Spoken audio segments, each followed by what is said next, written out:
Hello, welcome to My Guy Reviews. I'm My Guy Monkey, and I have my special guest today is... My God, Brig, I made it. Yeah, I'm well on the done. show. Thank you so much for having me. Yeah, at last, for the first time. I know we've been trying to put this thing together for so long, and finally, I think it's episode like 10 or something, and I made it. And finally, you're a guest. I know. Before you were just a co-host, but now you've Now I've been promoted. You've been promoted to special guest. Oh, brilliant.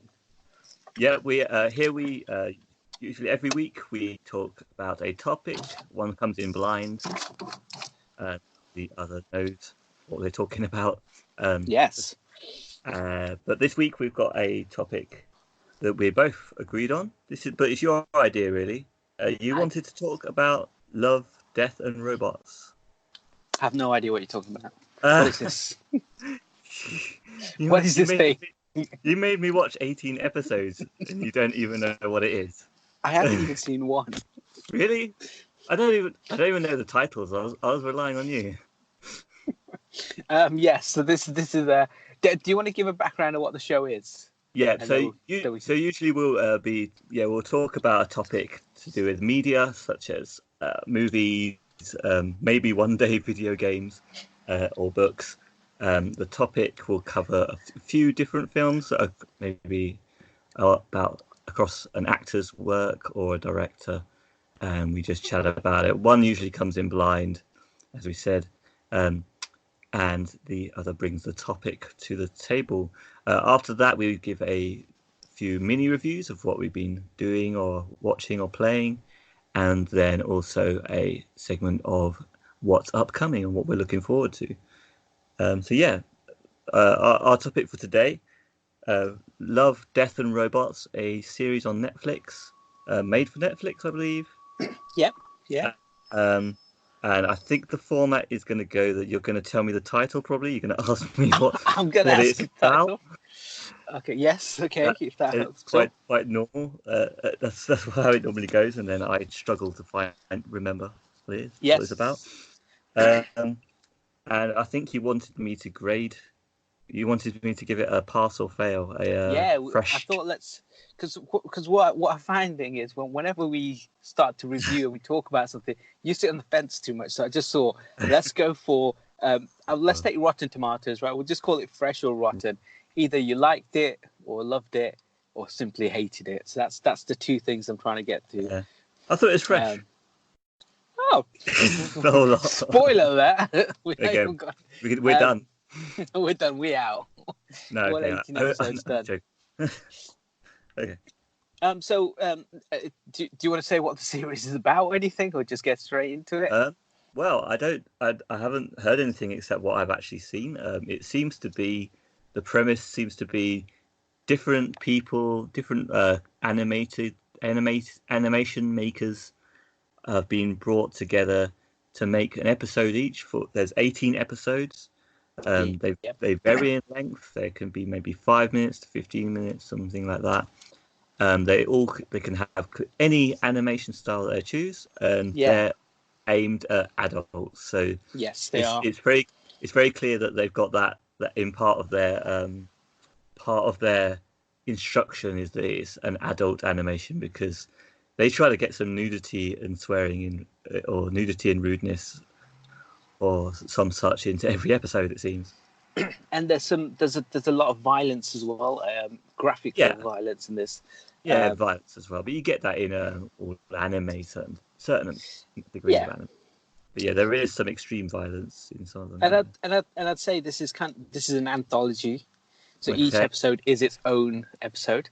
Yeah, I've been looking online to see if anyone or any of the producers or directors are talking about any kind of through line or any connection between these yet. And so far, they've not confirmed nor denied that there is.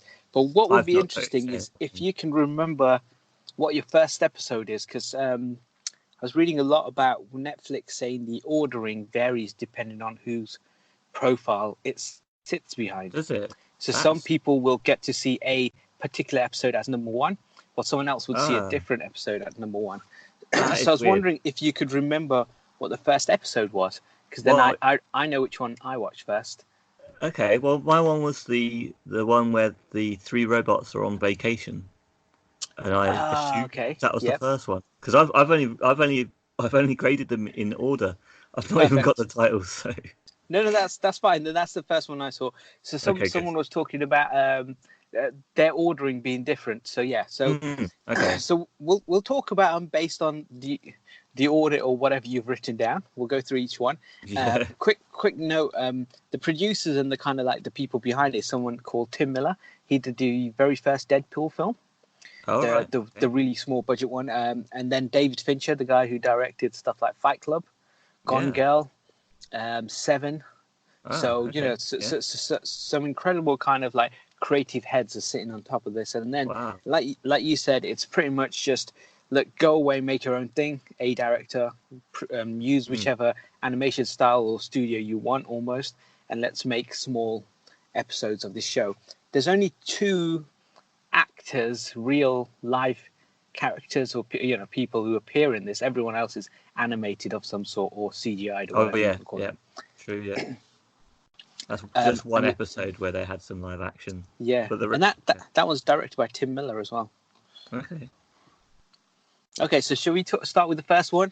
3 robots. Let's just go through them. What are we saying? Which way do 3 you want robots. to do it? Because It's good. Shall we talk a little bit about it and then give our rating? Yeah, let's do that. Okay, so who wants to go and explain what the synopsis is in each one? You want me to ask you the question? Should we take it in turns? I'll ask you the question this time. Okay. What was it all about? Okay, so it seems like these. I don't know the tune. I don't know your theme. Yeah, you don't know the theme. About? It's not. It's not what's it all about. That's quite good. 3 robots. Okay, so they come down to I'm guessing planet Earth because they talk about humanity a lot in this. One's called Xbot. Yes. That's a joke later on, and they come to kind of see how humans used to live, and it's almost like it's like going on holiday. So they've come to our planet on holiday, and they're just looking at things, and they see a basketball. They watch a cat. They look at a cat, and they talk about a cat, and they talk about all sorts of different things that happen. It sounds so interesting. And yeah, because they're so fast. They're taking little pictures, and they're talking about kind of like how humanity has changed and how we are very primitive and stuff like that. Yeah, and it's like on holiday in Fallout because it's like the end of the world. Everything is destroyed. Humanity is gone. There's skeletons everywhere. Exactly, yeah. So there's literally no humanity left at all. And they're just kind of wandering around the streets and they're looking at broken down buildings and they see things. And I think he talked about that there's a bit where they're in a diner and there's like a burger there. But it's like a Pulp Fiction scene. They're talking about a burger and he's sitting back relaxed like Samuel L. Jackson. Because all the bones and stuff are there as well. It's quite fascinating to see what may have killed them. So none of that's really explained. It's just kind of these robots that come down. There's no explanation as to where they came from or how things kind of fit in. But I it's really funny as well. I thought. Yeah, they're talking. They're talking, and it's very humorous. Yeah. Yeah. All they talk about is kind of taking the mickey out of humanity. A lot of it. Yeah. How kind of great start to the series. Yeah, it is, isn't it? It's very perfect. and it's very different this episode to every other episode. I think. Because I think I saw this one and I was like, oh, this is really good. I think this is really funny. This is very different. And then each episode kind of changes on that. So this is just following these 3 robots. Then you see the cats and then you understand why humanity is no longer around because they kind of drip feed you stuff and the little twist at the end. I love this episode. This was really, really good. Yeah, I did too. Yeah. Like we say, it's funny and it is a really good introduction to like what it's all going to be about because it is about love, death, and robots. You got robots just walking around discussing things, the death of humanity. I mean that's what I thought the whole series was going to be about, but then obviously we see that every episode is different. Very different, yeah. Very different. Yeah, there's no real tie-in at all. No. I love the fact that the cats demanded to be petted or they'll explode or something, which was really funny as well. Yeah, I think it's very clever. I think there's another one later on as well that has something like that as well. But yeah, this was really good for me. It's again. So this is kind of like what you when you understand how short the episode. It's only like 10 or 12 minutes. It wasn't that long, was it? It's quite snappy. It's visually amazing, and yeah, it's funny. Very compared to some of the other stuff, it's actually a brighter look on things than some of the other ones. Yeah, it's smart as well. It's nice. Yeah. Yeah. Would you give it a rating? Yeah. I mean, we've got 80 to get through, so we don't need to hang around on each one too long. Fresh, yeah, definitely fresh for me. I went and rated them when I went to rewatch them based on whether I could be bothered to rewatch them. Yes. And this was definitely a rewatch. Oh, brilliant. 75% fresh for me. Oh, awesome. Yes. So how do we want to go through these? Should I just give you the name of a title episode and you tell me what it is, or have you got it written down or something? Hopefully it'll be the same order. So if you give me the name, hopefully it'll be the same, and I'll be able to explain it. Okay. I think the next one came on was Sonia's Edge. Sonia's Edge. No, that's not for me. That's a different one. You might have seen. Was this the one where Beyond and we'll do Sonia's Edge because that's Sonia's Edge. Yeah. Okay, so what's the story, My Guy Monkey? Right. I would like to know. I don't know any of the titles, but I think I know which one you're talking about. Okay, brilliant. So I'll check with you. This is about a team that used fighting robots. Yeah, that's the one. Yeah. Yes, that's it. Yes. So there's it's focused on one team, and there's a sinister guy who wants them to throw the fight, but they refuse, and then they go into battle. So they refuse to take a dive, and they go into battle. So then we get to see how these battles work out, and basically people tap in mentally, like through a connection, into a creature monster. Yep. And they're pitted in a arena, and it's to the death to kill each other. Yes. And this is full on 3D animation. Looks quite good. And well, the battle is intense. The battle isn't it? It looks amazing. Yeah, it was a good battle. I have to say, I wasn't interested personally in rewatching it the second time, which downgrades it a bit. But it was a good battle. Yeah. If you take that standalone fight by itself, that's really good. It's well choreographed. Yeah. It actually looks good. And the two characters who are fighting each other, it feels like there's a bit of weight to them as well. Like when they hit each other.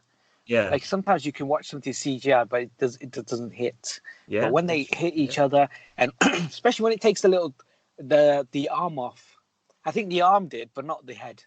Yeah. And then he's got this extra weapon underneath the arm and all that stuff. So yeah, that was wicked. And it looks like our protagonist is under threat in the but just at the last minute she manages to enact her revenge and come back from the brink of death and absolutely destroy her opponent, from what I remember. Yes, she just eats. I think she bites straight down his chest and into his heart or something, and then she just rips him apart, rips the head off as well. But then after that, we've got go back to the main story. Yeah, it goes back to the actual story. So part of this story is also that the girl who's controlling this creature has been a victim of sexual assault in her past, and that's why it's called Sonia's Edge, because it's kind of like, what is her edge? Why is she so good at fighting? And what happens after the battle is that a girl from the other team, or at least the bad guy from the beginning's team anyway, comes to question Sonia as to what her edge is, and to find out what gives her that killer instinct to win the battles. And by the end of there's slight lesbian sexual scenes as well there. Yeah. some sort of chemistry between the two of them. But spoilers coming up for this The whole episode. thing's a spoil. It's got to be spoilers. Yeah, she turns out she's not. She's still a bad guy, and they find out why she really does have the edge, and why they do that by killing her and crushing her head so much. Yeah, so that you severe. would not think she would be able to talk still, but she can, and that's when they find out what Sonya's edge really is. Do you want to explain the edge? No. No. No, she's some sort of BioWare, or she's in the machines. She was talking through. I guess is she an AI thing? Sentinel? Well, the thing is that when she was assaulted in her past, they saved her body, but they couldn't save her brain. So they transferred her brain, I think, into the creature. Okay. So the creature that she's fighting as is actually her, and the person, the body that everyone thinks is controlling it is the other way around. So the creature is controlling the person. So the person is the avatar, and her brain is in the creature, which means that every time she's fighting in the arena, she's fighting for her life. And that was quite a good twist, I thought. Yeah. I think it's good because they didn't show much of the world. They took a snippet of this. Let's do this thing that leads up to a fight. Do the fight and then end. And it is a complete story, but it doesn't give you context of where they are as a whole. Are they floating in space? Has England and the whole rest of the world moved on or anything? I really like that. Just keep it quite simple. True. Again, not that long an episode. If you think of it in that terms, you don't know what's outside. You could connect them into the other episodes, but probably not. I guess it'd have to be pre-3 robots. I think 3 robots would almost have to be towards the end of the. If you're building a timeline, because they come to visit planet Earth when it's inhabited, there's no one around. True. So some of this stuff would have had to have happened beforehand. If it's current. Yeah. So where are you saying with your review? Fresh or rotten? Let me find it on my list because I've got to find the numbers. Because this is one where it's almost like it should sit in the middle, but we're not having that anymore. Yeah. Well, what would you give it while I look this up? You know what? It's so tough because the middle bit is really, really good. The fight between the two monsters. The first time I watched it, it was especially it's because I almost felt for her monster more than the other monster. And especially when he cuts off her kind of like the taily things and the sword comes out, all that was good.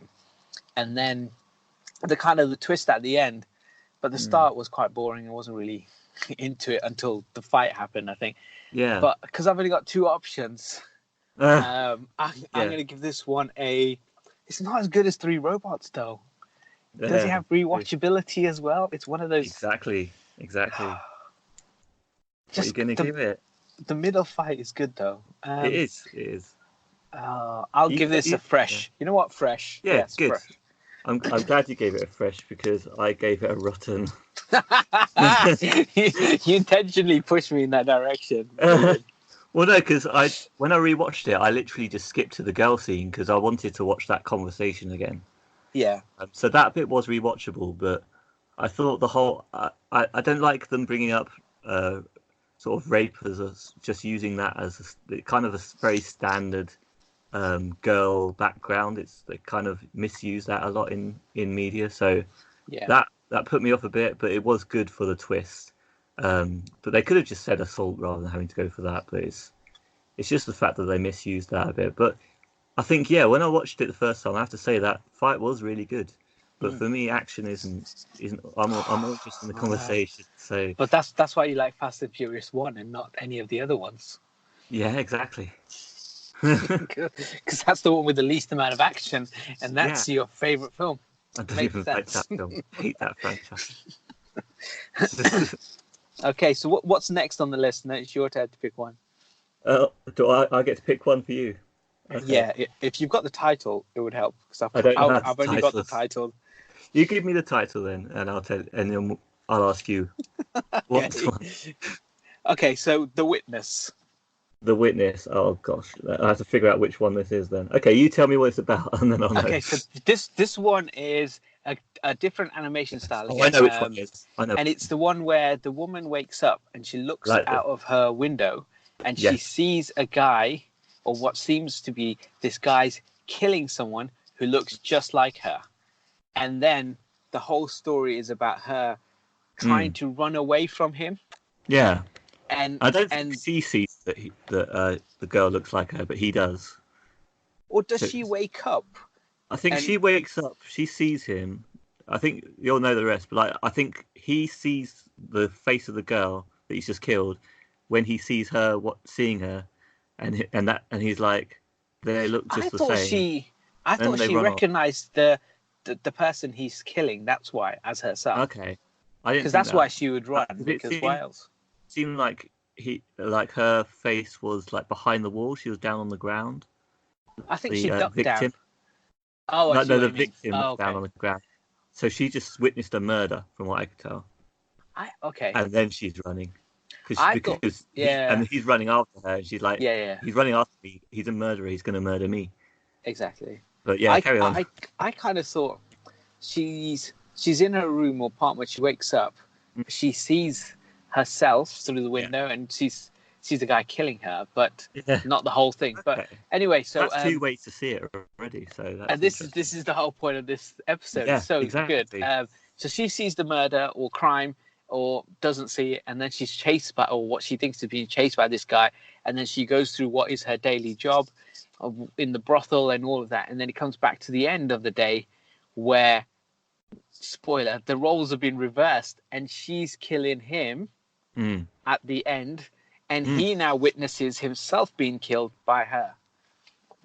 Yeah, exactly. So just to make that very clear, so basically they've completely swapped places.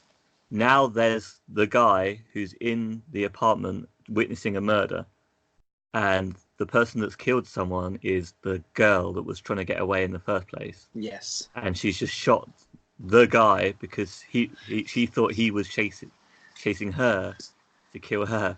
Yes. And now she's looking at him, and she's become the killer. He's become the victim. She's about to run after him, and you find out basically he wasn't trying to kill her in the first place. He just wanted to tell her that something weird happened. Yes. and it's just created this amazing time loop. A loop, yeah. I love the idea where it's almost like it's Groundhog Day, but the opposite. So what you saw the first time to what you see the next day, it's almost like the second half of the day, or the second part, and then I'm guessing these two will continuously loop every day until something happens that breaks them out of the loop. But I think it's such a clever idea, and that's one of the reasons why this anthology works so well. Like the first three robots, you've got the other one, but now you've got a completely different animation style as well. Yeah, and it's a completely different story, and it could be anywhere, any time zone. It doesn't really matter. But the main story is following these two people. It seems like it's a very modern Earth, though, because it's just huge towers everywhere, and it's all neon stuff going on. And so not so distant future, maybe. Yeah. But exactly what you said about it. I loved. You know what? This is fresh. This was so good. I liked it. Yeah, of course it's fresh. It made me think about kind of like that loop thing at the start, and then watching the end, thinking, okay, so she's going to stop him. But I didn't realize initially that she's going to be the one who's going to be killing him by accident, with the same way he killed her, literally at the start of the episode. Yeah, I mean, the way that you see her after she's killed him is the exact same expression, exactly same movement. So it's like they are the same person. And the only question I have is, if he's now going to run off, is he also a stripper in a sex club? Is it going to be exactly the same? That's one question. Maybe he's a tax accountant and he works in accountancy firm. That's the thing. Either there's going to be a duality where they both have the same two different lives that they keep on flipping back and forth, or maybe they are exactly the same job. So yeah, that is a question. And I gave this a fresh as well. For rewatchability, I loved when I watched it the second time. I loved watching it the second time because you can see it's strange because when you first time you watch it, the guy running after her, he seems kind of clumsy and like pathetic in it, like he's not really. I don't know. He doesn't seem like a killer, but you know he's a killer. Yeah, because we've just seen him. So that's in your mind, but he's kind of just gangly and like gormless in some way. And when you rewatch it, you see that he's actually just running after trying to tell her this thing, and you can see all those characteristics from the other angle. So it's great to rewatch. Yeah. Yeah. And yeah, love the themes and that as well in this, and the animation looked lovely. Like it was like anime but 3D. So yeah, that's and it's good because the styles have been so unique. different in the first three, and they're all self-contained. And this story is really clever idea of kind of like being a role reversal. I loved it. So I gave this a 90%. Wow, you even give it a percentage. I just said give it the wording. Well, I try. So I did Witness. So the next one is for you. Yeah. I'll give you the title. Yes, I'll try and guess what it is. Okay. So the next one is Sucker of Souls. My Guy Monkey. What's the story? Sucker of Souls. Oh no, start me off. The vampire. Oh, okay, yeah, Sucker of Souls. I know the one you're talking about. This is like a 2D animation. This one is anime style. Like, it's got an anime edge to it, a feel to it. And yeah, this one. Okay, so it starts off. There's two guys as a scientist. We find out he's a scientist. There's an action sort of soldier sort of guy running along an underground tomb sort of crypt sort of place, being chased, and they're about to get killed. I guess the lights in the lights in the passage are slowly going out as something is chasing them until the point that all the lights go out, and I guess they're dead. But then it looks like it's supposed to be a flashback, but this is something that confuses me with this one, because then we get them coming through out of the darkness from a passage into a room. But it looks like it's a flashback now because there's more people there now. Yeah. So I'm guessing the others are, those two were the survivors before, and now we're seeing earlier. And they're decrypting some text. The scientist and his helper, and the soldier guy there is communicating with his own team of a couple more soldiers who are in a different room. And they then, while they're reading out the description or whatever it is, the text, the ancient text, they seem to awaken Dracula. So that's yes. And they run away. One of the boys gets killed straight away. The helper scientist. They run away. But spoiler, they find out the cats are a good defense. Yeah. So this could help for 3 robots, because the cats actually kept Dracula at bay in this episode. Yeah. So the cats are quite helpful. Yeah. That's a funny thing that comes up. That cats. As well as nudity, cats seem to come up quite a bit in the series of things as well. So, I quite like the bit where he just holds the cat up in front of him at Dracula, and Dracula's like, "I can't go near you now." Yeah, it poisons them, poisons and burns Dracula's. And then the rest of it is them meeting up with the team, them trying to battle. They're trying to blow up and battle the thing. And then they try to escape, then end up surrounded by like 100 Draculas or something. Yeah. And that's the end, and they're killed. And that's the point at which I get confused, because was that bit at the beginning something in the future or not? Because these are two complete. It doesn't add up to the same story for me. Do you know what I mean? I never saw it the way you saw it. Now that you explain it, maybe it does. But I guess at the end of the episode, they may die, but then because they're holding the cat, Okay. Would they mean one would survive or two would survive, depending how they run out of there? Yeah, I don't know. So yeah, you're right. I suppose they could survive that scene, run out, and then that beginning scene is actually them running from all of those loads of Draculas. yeah, So that's the way it must have been. Okay. because it's left quite ambiguous as to what happens, and because they've still got a cat with them, I don't know if that meant the ones without the cat or near the cat aren't protected and will just automatically be eaten, and then the other guys maybe are protected because the cat. I don't know how it affects them, like fur balls or scratch or whatever. But if they're keeping their distance, they might be okay to run away just far away enough and to have that kind of loop. Yeah, and I don't think they had the cat with them in the first scene either. So so maybe she ran away. I guess that's when they're doomed. Or maybe they ran through and then they threw the cat out, and then that's why they got to the end. Yeah. To keep the vampires the Draculas at bay, they left the cat to kill. Or the cat could be killing the Draculas, for we know.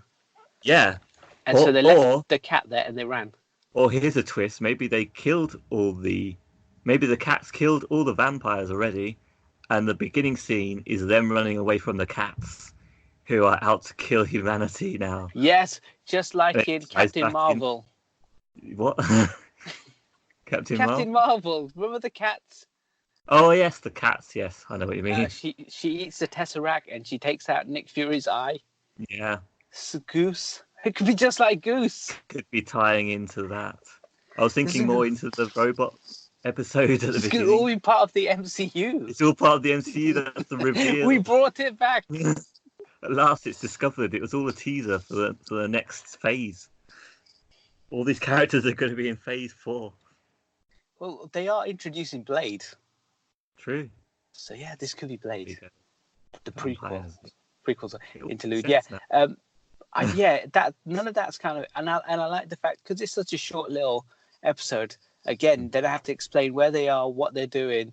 They're just out and they're archaeologists or they're just discoverers looking for treasure. Nothing.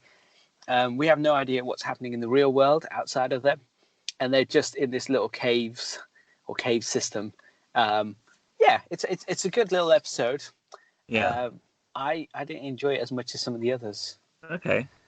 So I couldn't rewatch this. This I can't rewatch. I'd give this. This is rotten for me. Rotten. Okay. That's good. Well, I've only got two choices. I gave it a fresh.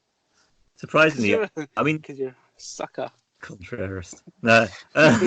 Yeah. No, I like the anime style. Some of the violence is quite funny, and actually the way they quip about and stuff in the thing makes it quite a funny episode. I think that's, and therefore I wanted to rewatch it to see all of that. That kept me engaged. So I give it a fresh 70%. Okay, no, not for me. Okay. Okay, so should I give you the next name? Give me a name. And this is the one I need to explain? Yes. Go on then. Okay, so the next name is Suits. Suits. Okay. What's it about? My guy Brig. Okay. So this is about... It's all about my guy Brig. Brig. I like that. I like it too.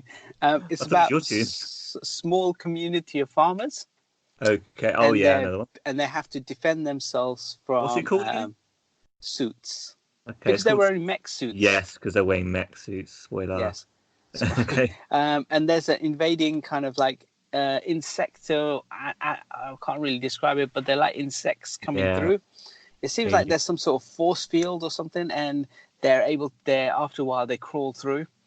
And then one night, because this is just set over kind of like a few hours, one night a large swarm of them start coming through, and so he calls for the defense with other people. So other people in the mech suits come along, and there's three of them fighting swarms of these little bug things. It looks. All of this looks great, by the way. Like it's kind of the whole kind childish of animation, though. It's not like the realistic animation. It's in between. Yeah.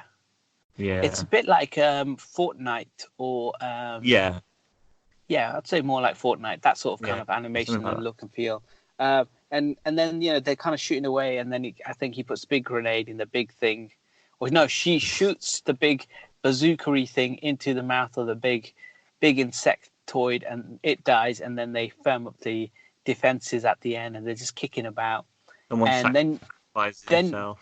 Yeah, and then they kind of like show. So as the camera kind of moves back, we get to see the whole population that we're currently, or this planet is just literally being invaded constantly. Yeah. And it's just like the defenses, when it does penetrate, there's going to be more of these things. But there's it's a swarm of these things just waiting outside. Well, I liked it. You got that kind of feeling from the beginning, I thought. That there was sort of like, this is an everyday occurrence. Like we have to deal with holes in the barrier from these insects. And that reveal at the end is kind of like, oh look, they're in a force field on this alien sort of planet or whatever it is. And that was all kind of like, well, we kind of knew that already, I felt. Like the twist on this day was that for some reason lots of holes were appearing. So that was more like why. That's more what we really wanted to know, was maybe who's caused this. I think there was some, I can't remember, but I think there was a clue early on as to that maybe someone's causing some problems for them, creating this hole. Oh, actually, I think the thing is it's the Scarecrow, because the Scarecrow at the beginning, the bad gift, which is kind of like this weird Scarecrow. Yeah. And I was kind of thinking, oh look, this Scarecrow, it looks like someone's giving you a gift that's purposely causing these holes. But then they use the Scarecrow at the end to help save the day, so I guess that isn't the case. Yeah. So that part, keeping you guessing, was quite good for me. This one's a rotten. What about you? I really like this one. I could rewatch this. I know you know what this comes down to. It comes to substance over story. And for me, they had a lot of substance, a lot of action, a lot of kind of like substance compared to story. Substance for me is story. You mean action, style over substance. Exactly. I could see you liking this. I liked it. Gave it a fail on purpose. It was like it felt like a video game. It felt like this is like the first or second stage of a game. And the characters go out there. You got to hold that line, defend it, and then you'll go away. You do your repairing stuff in the morning, and then you find out the next level, or level 3 or 4, whatever it is. There's a larger swarm, because in the first one you get a mini boss come through, and you know what? It felt like a video game. I loved it. I know what you mean. On the first time I watched it, because I watched all of them the first time around. They all. A lot of them do feel like, or maybe half of them feel like a video game that you're not having to play, and in that respect, I quite like that, because like I don't like action shooters like that much. So just watching a show like that is a bit nicer actually. In that respect, it is good, the episode, for that stuff. But for going back. Going back, I didn't really. You definitely watch it a second time, yeah. I didn't want to watch. I didn't rewatch it. I didn't want to. And you know what? I did percentages to almost all of these, and I just did a line for this one. I didn't even give it a percent. It's got nothing. It doesn't matter what you say. You know what? I loved it. Nothing. It's the same. It's the thing with the Fast and Furious films, right? You like the one where nothing happens and they drive in the straight line and steal DVDs. I like the one where they start driving and they take left and rights. Actually, you know what? No, actually, it was a different one that I gave a line through. This one got 35%, so we're fine. It's still rotten. Okay, so my order of things is still difficult to go through. It's all good. Anyway, that was an awesome episode. Okay, so I explained that one. Okay, which one am I explaining? Good. Okay, so the next one I want you to explain is the one called Beyond the Aquila Rift. I think it's called Beyond the Aquila Rift. Beyond, yeah. Beyond the Aquila Rift. Is this the one where they're going into stasis? Yes, that's the one. Yeah, it is. Okay, because I think this is the second episode on my list when I watched it. Yes, it is. Yeah, here's second on mine as well. You're just throwing it out of order. Well, I'm reading this off. I'm reading this off of order. Oh, okay. So what's the story, my guy Monkey? So beyond the rift. Okay, so there's a team of 3 people. Yep. There's a guy who may be the captain. There's someone else, and there's a girl that kind of looks green. So I'm not even sure if she's human or what. That's the beginning. They're on a ship. They're setting a course, an automatic course for their ship, and about to go into stasis for the long journey.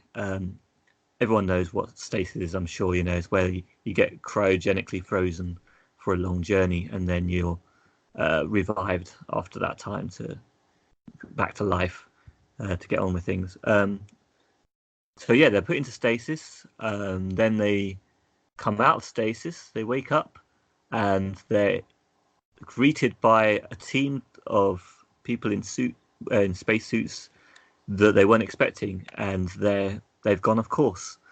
The main person happens to be the captain's ex-partner by the looks of it, or someone that he's known in his life before. And straight away for me, you're suspicious a little bit. Who is this really her, or is she a clone, or what's going on? Yeah, because some of the other people didn't really particularly kind of were fond of her. The other girl, the other lady person, she wasn't. Well, straight away she passes out as well, and you're just suspicious because it's like, wow, fancy bumping into you, and it's like half of it, you kind of believe this fate story, but at the same time, you're kind of half thinking, okay, what is she? What is the chances, right? Because she says you're hundreds and thousands of light meters off, of course. Yes. So wherever they were supposed to go, she headed in that direction. Yeah. And they met halfway. You're like, there's a chance of that. But if he's in the complete opposite direction, there'll be very, very little chance of them meeting. Very little chance. But I believe in fate. I believe in that sort of thing being able to happen. No.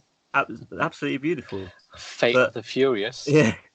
But it's. I mean, I personally, my first thought was, maybe a clone of some kind. Yeah. Anyway, he ends up they put the girl back into cryogenesis because she was passing out and having headaches and stuff. She had cryo sickness or something they called it. So he spends the night with the girl his ex, who we don't know if it's ex or not. There's a sex scene, nude scenes and stuff, which this series seems to love doing that stuff because obviously adult, you got the chance to do that, so they just take the opportunity quite a bit.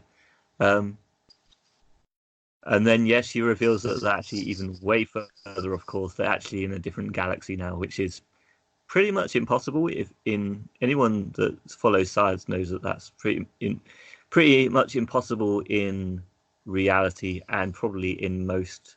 It looks like it's impossible in the terms, maybe even of this universe. That it's like being that far away is just absolutely impossible.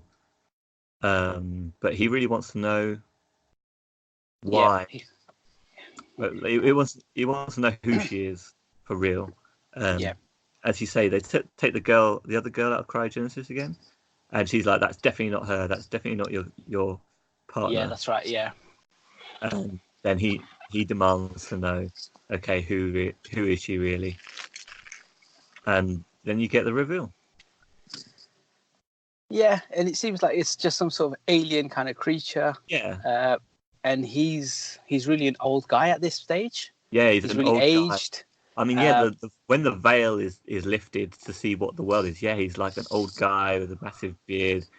Everything is just an absolute mess of just weirdness and tentacly, like organic stuff all around them. Yeah, and it seems like the other guys were dead. The other crew members, because they seemed like they were there, but they weren't. So I almost got the feeling that he's now in, and she's kind of like in his head, and obviously that's the real world, maybe, or she's planted a new idea in his head, and then every day he wakes up, and she has the same sort of conversations with him, and and this time he broke out of that loop because he asked for these things. Yeah, but I think as they're learning more about him, they're putting more and more memories into his head. and they're trying to trick him, and they might be trying to get information out of him about planet Earth, and they're going to try and invade Earth or something. Maybe that's why they're keeping him alive, and they're quite suspicious, then, aren't you, of this alien race? Well, yeah, but why are they keeping him alive and giving him a false memory? That's why I think they must be trying to get something out of him.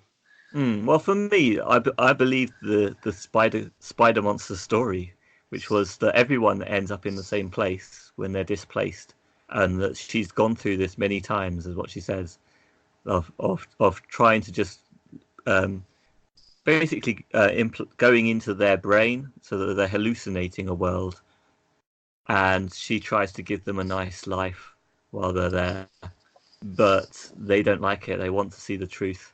They break out. They see that it's a monster, and then they're just like, I want to be put back in. Yeah, exactly. I want to be put back in, and then have my memory wiped, and let's just go. And also because when he wants to break free, she could have just said, "No, I'm not going to let you see the reality." But a tear comes out of her eye, and she's like, "Okay, but it's going to ruin our relationship that we just started. I just want to love you in your brain. You're going to see me as a spider now." So, she has compassion for the guy. I'm on the opposite end, man. They were just trying to get some... Because the other two crew members clearly, obviously look like they've died. He's aged, and he's got a lot older. So, you're thinking they crash landed, they died, they kept him alive, and they just keep pumping him this memory in a loop. And he's broken out. Maybe this is the first time he's broken out the loop because he wants to know. Maybe he woke up the first time and he saw that, and he was just so horrified that his brain rejected it. He went into a panic, and they just sedated him and started giving him the nicer memories, nicer life.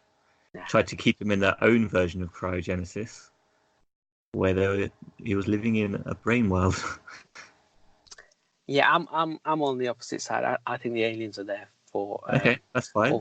Despite the fake tear that she put on, and the fact that she makes out that she still loves him, and that she corrects him when they says how many years it's been since they've been together or something, all that stuff. I think I don't like them.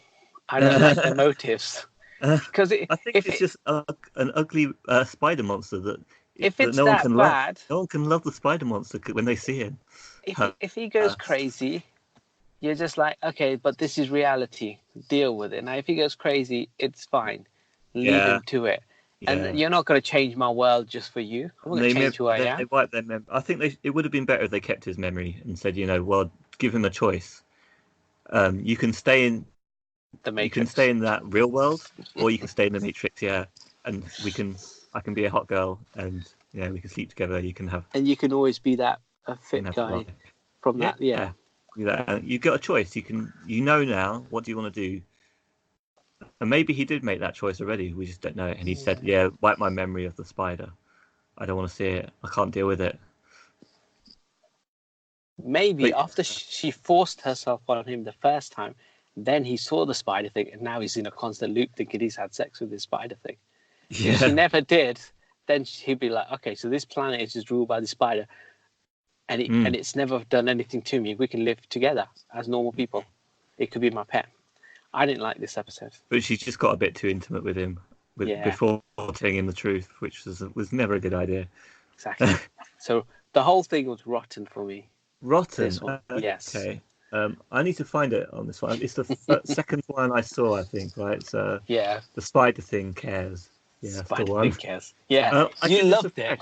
I thought you did. Only 60% fresh, but it's a fresh. Because you and your spiders. Yeah, I mean, the animation looked really good, and it kept you guessing a little bit. And obviously, we've got different opinions on the whole thing, so it's got all that going for it. It does, yeah. And it's just it's not a good episode, what they say. And it looks good. Yeah, you know what? For the animation, like when Final Fantasy came out years ago, and it had this sort of look and feel about it, it's got so much better since, and this looks great. Yeah. But this is for me style. This one was style over substance, while the other episode was all about the substance. What you're saying is that this was all about story and not about action, which is why you like it. Yes. Didn't like it. I didn't like it. Exactly. It had story substance. Okay. So the next one on the list, should I give you the title and then do the review? Yes, you give me the title. I want to know the title. See if I can guess which one it is. So this one, I've got it down as When the Yogurt Took Over. Oh yes, you're going to explain it. Go. Yes. Okay. So this one is about a group of scientists who are working on yogurt, and they're kind of playing around with it, and they make a breakthrough, and the yogurt becomes sentient and it becomes clever. And in the morning, well, at the end of the day, she takes it home, puts it in a fridge, and then in the morning when she's about to have her breakfast, the yogurt starts talking to her. And then the yogurt asks for Ohio. And in payment, and if the leaders and the rest of the free world will kind of help, and the yogurt will help them with all sorts of stuff. And he'll solve their financial problems. Financial debt. If you don't, I'll just go to China. Because they're super smart and they can figure out all the science and everything like that. So yeah, and this yogurt is incredibly intelligent. And then he goes to Ohio, and Ohio starts to prosper. And it's just getting bigger. It's getting more and more intelligent, and it's given them a set of instructions for a year's worth of do this, and if you do it as per and don't deviate, you'll avoid any catastrophes, and you guys will be amazing. And they're like, we'll do that. That's what every government would say to a piece of yogurt, right? Happen. Exactly. We're going to do exactly what you said. And the whole global economy collapses, except for Ohio. Because they deviated from the plan. Yes. And despite everything kind of the yogurt said to them. And then it seems like... They're destined to fail, basically. Yeah, because they don't listen. That's what happens. Yeah, we do. And then it seems like the governments then hand over all power to the yogurt. Yeah. And now we've become... the yogurt reigns the whole earth or the whole planet, and we all bow down to the yogurt. The yogurt, yeah. You see the yogurt being set up in the Oval Office. Yes, the president of the world. I love this episode. It's a good episode. It's really funny. Yeah, it is, isn't it? It's abstract. And the animation it's very is different to. Yeah, it's just nice, light, funny, and it's a really short episode. I think it's like 6 minutes or 7 minutes. It's punchy, it's good, it's funny, and it's narratively told as well. Fresh. Yeah, fresh. I need to find it on my list. Hold on. Talk about it. I need to find it on the list. CGI. But obviously, I like this. Yeah. I can't remember if I give it a fresh or frozen. I think I must a fresh or frozen, fresh or rotten. But yeah, I'd give it a fresh. I think because it was quite funny. Yeah. And by the end, we're like the humans are worried that they're going to get left behind because the yogurt are dispersing themselves out across the universe. Yeah. And that's quite good as well. Like. What would happen? Yeah, could that be our future? Like that we create something that just leaves the Earth to populate the universe, and we're the ones that created it and get left behind. Yeah, interesting. Okay. No, I really like that one. Yeah, we're in agreement. Finally, okay. Okay, so then because I couldn't find the score on my list because it's in the wrong order. I might have got it in rotten. So the next one, I'd like you to tell me what it's about. So This one's called Good Hunting. What's the story, My Guy Monkey? I would like to know. Good Hunting. Is this the one where it's like a shooter video game? No. Okay. This is the one set in China, or has that kind of Asian feel to it? Yeah, I know the one. So it's anime style. Starts off with a guy and his son. Yes. Right? Shape-shifting, thing. Yeah, they are that's the one. Spirit hunters. Yeah. Because they defend humanity against the spirits. And straight away, I don't know about you, but you get a feeling that that's not necessarily they're not necessarily in the right, just from the feeling you get. Then the spirit they're hunting comes out. She's walking along. She's apparently bewitched a rich man, and goes to sleep with him every night. And basically, I mean, that straight there, you think, well, a rich person has ordered assassins to kill this girl because he's been bewitched. Like, that's just like a standard story of someone falls in love with someone that they don't want them to fall in love with and tries to get them killed. It's like, oh, maybe they're just a rich family and they want to make sure he marries someone else. Yeah. But anyway, the story is that then they attack the girl. And the lady, yeah. The lady.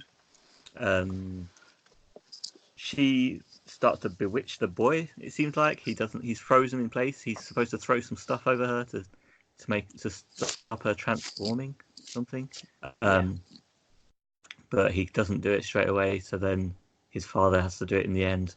And yeah, the woman transforms into her half state, they call it, where she's a cat lady, basically. Yeah. And then she darts off, and the battle isn't over.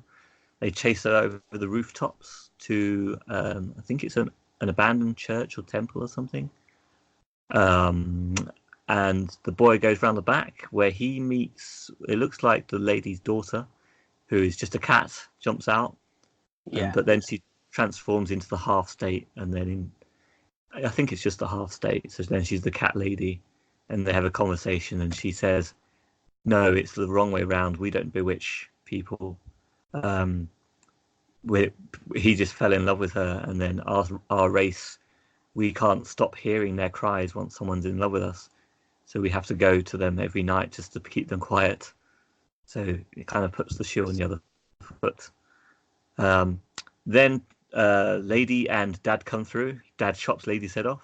Yes, he does, in front of the sun. Yeah, Lady's dead. And then it's fast forwards a few years. The boy keeps the girl alive. He says, "No, I didn't see anyone else." So that means that I guess he believes in her. And then the world moves on, which was interesting. And then it becomes sort of a steampunk story where China's been taken over by Britain, of course, and they're serving Britain, and they're on a high mountaintop, which is all steampunk. Everything is run by steam. He's become like an engineer, hasn't he? At this stage, the kid's grown up. He's like an adult, and he's really fascinated by the evolution of technology, and he's really into all that kind of stuff. Yeah, and he's really good at it as well. Yeah. Kind of rings a bell to us when we were at uni. Everything was changing. We were into computers at the time. Well, I say we. I mean, you may have been. I was never interested. What were you there for? Well, certainly I was interested back in the noughties when everything was changing. And, technology was constantly changing, and still is in some respects. Well, it always is. But yeah, and the girl is also in that city, but she's now working as a prostitute because she's trapped in her human form. And because if she leaves the world that she used to live in, I think it's the magic area or the world. That's what allowed her to transform between the two states. Yeah, and then I think also the steam and technology sort of. That's it. Because she kept coughing and stuff, didn't she? Yeah. Yeah. Oh yeah, the steam. Yeah, coughing. Okay, yeah. I knew there was something to do with it, sort of polluting the magic in the world. Yeah. And yeah, so they meet up again. Mm-hmm. He saves her from an attack. They meet up again. They just have a chat, and then they just go off, carry on doing their own things. But then steampunk develops a bit more into robotic steampunk, and he starts to be an automaton expert as well. Builds a little rabbit, and then she comes to him for help because she's been transformed into a half human, half robot. steam robots, and is like, help. It seemed like the bottom half, right? Her legs Yeah. initially were changed first. Yeah, we're showing in the cutscene the legs being chopped off and changed, but then we see that in her reveal that already her whole body's been changed. She's only got the head left. Yeah. And she's like, help me. And she tells the story of how. Now this is the bit that's a bit strange for me. She tells the story of how a nice guy, seemed like a nice guy, transformed into a robot because it's a fantasy for him. That's what he likes. But then because she's a robot, she's super powerful and just crushes his head and that sort of thing. So like, why does she really need his help? I was thinking, like, now she's a robot that's more powerful than the people that attacked her. But also she wants to be able to transform into her old cat state again, sort of the in-between state. I think she may be a robot and she may be stronger, but it's like her movements like RoboCop. Yeah, and she wants to be more like T-1000. Yeah, where she can kind of be more fluid. Yeah, she can run on rooftops and kill people like assassins and assassinate them without being heard when she goes clunk, clunk, clunk, maybe. Yeah, and that's kind of where his skill set might come. Yeah, to streamline all that. Yeah, that's a good point. Yeah, and also, but the thing is, what happens next is he builds her a suit seemingly that also fits her other form. Because then he throws the stuff over her that was thrown at the woman at the beginning to transform her into the cat state again. Yeah. He goes out as a cat robot to go killing. Yes. But which is great, little twist ending, and it is. I really like this one. But also the like, if he could turn her into a cat just like that with the liquid in the first place, when he spoke to her and she said, I want to be able to transform into a cat again, why didn't you do that in the first place? I think deep down he had that fear that if she gets turned into a cat, either one of two things: she might leave him and he's his only friend, and two, she might actually act on those things and kill people, maybe, because he's still got it in the back of his mind. His dad would have drilled it into him for years and years that they are still killers. They still do this, and so... Yeah, or maybe she would have been in danger still as a cat, and it's only now that she's a robot. Yes. It can be a robot cat that she can be a real killer. And this all comes back to episode 1 where the 3 robots are talking about cats taking over and killing. Now, this is an interesting one because almost all of them have either cats or boobs and nudity in them. But this one has both. Cats with boobs. This has cats with boobs and a few erections as well. Very early on, Yeah, so I thought that was a standout, notable thing about this episode. And I liked it. I liked the whole episode, actually. It was a good episode. What's one of your freshest? Yeah, it's fresh. As you know, like there's too much story. There's too much dialogue. It's... Tell me this is what you said before. This is what I said the first time I watched it. Really? There's a lot of story. There's a lot of exposition. There's not much happening, and then the world moves on, and they're still stuck in the old ways. But he's evolving, and he actually makes it. You know what? I enjoyed this one, but I couldn't rewatch it though. I think I'd give it a fresh. Oh, nice. Okay, you're giving it a fresh. Mine's at 85% fresh. Excellent. Brilliant. So we're back. Agreed. We're okay. Well, just about agreed, almost. I rewatched this one, and I did enjoy rewatching it. So, yeah. Okay, so the next one for me to describe is the dump. The dump. Yes, I know the one. Remember this one? Okay, so it's like a city inspector comes up to see this house, which I think he's been told they need to demolish or they're buying or something. I can't remember that starting bit.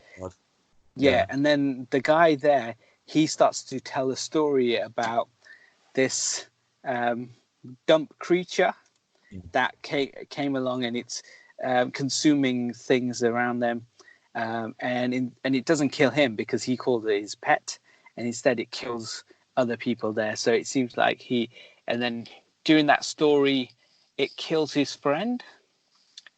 And then at the end of this one, he's shown eating the inspector, And it just seems like it's like it's a guy with a dog, but a dog in this example is a dump monster, a monster who just grew out of all that dump stuff that he's got around him. Yes.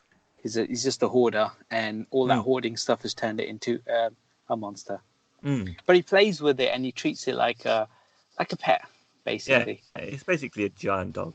Yeah, and a killer dog. As soon as the inspector arrives, like you hear him calling Otto. Is it Otto his name? And yes. And I know for me, I was straight away thinking Otto sounds like Auto. It's going to be a giant robot dog. So straight away, I'm thinking that. And all the way through, you getting the story. It was kind of boring in that sense because you knew what was coming. But then when it was rewatchable though, it kept me engaged the second time. So, what did you think of it? Rotten. Yeah, it's that story bit that story bit that's quite boring. Like the inspector turns up and you're looking around, and you could have, I don't know, maybe you could have done it a couple of ways where you don't need to explain the random story in the middle, which was quite slow and boring.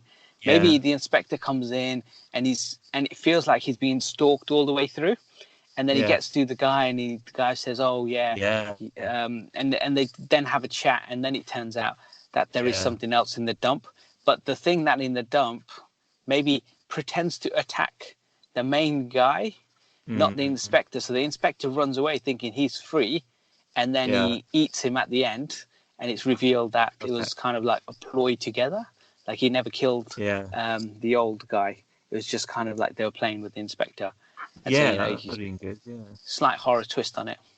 I didn't like it that much. It's mainly just because the middle bit. I mean, there's a dump monster. I get it. Like, just do something cool with it. Okay, so I was all ready to give this a rotten as well because, because it was predictable and all the stuff you said. Really, you're right. It could have been done in a much more different way that could have worked. But then when I rewatched it, it was engaging enough for me to watch again. So I gave it just about a fresh, just scraping in on it because I did actually want to sit there and listen to it. And the second time I watched it, also there was something strange as well. Is that he sees that there's a dog in the actual creature, which he then explains. Oh, that's why this creature, it was just junk, but now it acts like a dog because it ate a dog. Okay. Now he's eating his friend, and now he acts like it. So he's eating his friend, and that's why he is now Otto's friend as well, because he ate his friend. It becomes whatever it's like, whatever is eaten. Okay, so now, on the last thing we see is them eating the inspector. So what is he going to become now? Is he going to become a bureaucrat and try and chuck his friend out of the dump? Because he's going to become like the inspector now. So that's an aspect that I missed the first time. I see what you mean. Yeah, I didn't think of it that way. I do remember the dog bit, and I thought he just acted like a dog. I didn't realize his characteristics tweaked slightly once eating his friend. That's when I realized, that's why why it became his friend suddenly. Because it added up a bit more the second time. Yeah. But it doesn't make sense at the end then, so rubbish story. Needs fixing. Okay. I'll give it a pass once you give it a remake. So brilliant. So then the next one that I've got on the list is Helping Hands. Helping Hands. This is the one where I can't remember. What start me off? The astronaut? Oh, the astronaut. Gravity, but... The movie Gravity, but not with Sandra Bullock. That's right. That's all it is. Yes, except better. Okay, so literally what I wrote for this one was... where did I write it? I literally wrote better than Gravity. That was my... Wow. So the story is... You want me to tell the story? Yeah, what's the story of My Guy Rescue? Rescue. Do the tune. What's the story, My Guy Monkey? I would like to know. Oh, that's the story. That's the tune. Okay. There's a lady on a space mission. Yep. It's just to a satellite that's going around Earth. Yeah. I think. Maybe a space station or no, it's just a satellite. She's just doing some repair on it, something like that. but then she is hit by a piece of debris that's just going around the Earth at huge speed, which is actually a full-on reality up there, which is crazy. But yeah, it's a little screw or something just nicks her back of her suit. It bashes her into the satellite and then bashes her away from the satellite, and she's stranded. She's losing oxygen, and it looks like she's not going to make it. They're going to send a rescue team, but the 58 minutes or an hour away, are they? They're quite far. Something like that, 45 minutes, something like that. And then it comes up on the screen. I quite like the screen use, like on this one. It comes up on her screen. You can see the minutes, like 15 minutes or something that she's got left, and it's like, I'm not going to make it, and then she just cuts off the communication, and that's it. No, that's not it though. After a while, she looks down at her watch, and then she realizes she could use it to try and keep the oxygen in while taking off her glove and throwing it so that she can get back, so that she can push herself backwards by throwing an item away to get back towards the ship. But that fails. She misses the ship. Yes. So then she has to pull her own arm off, which is obviously, because it's exposed to space, it's gone instantly frozen solid, so she can sort of try and crush it off like an ice cube or an ice lolly. And she does that. She pulls her arm off, throws it away so that it pushes her back towards the ship. And then, does she make it or not? We get to see the back of her chair, and we're wondering, did she make it? And she did. Spoilers. I was going to leave that one. Oh, I see. Yeah, and she makes it. Exactly. I think what's happened is she threw her arm into space, and one of those aliens eats the arm and gets a taste for humanity. And therefore, that episode that I really liked and you absolutely hated, that's why they're trying to get onto planet Earth. It triggers everything else in the series. We're just making fake links. The Helping Hand, this episode... It's true. I did not like. Rotten. I didn't like it. No, I didn't like it. The whole kind of the stakes, the 15 minutes, 14 minutes clock countdown, didn't really care for. No. The rescue team was quite far out. I was like, that's fine. If she makes it, good. If she doesn't, I think because it's such a short film, short thing, and it's one person. Yeah. And I wasn't invested in her. I didn't really care enough about her to want her to live or to die. True. I mean, and that's the only reason why. Bullock doing it, obviously, I don't know if that's better or worse, but at least if you've got an hour or two with a human going through emotions, then maybe you would feel something more for the character. Yeah, I mean, if you're watching Sandra in 3D floating around in front of you, I'm like, I'll rescue you. But this, no, I don't know what it was. I just couldn't.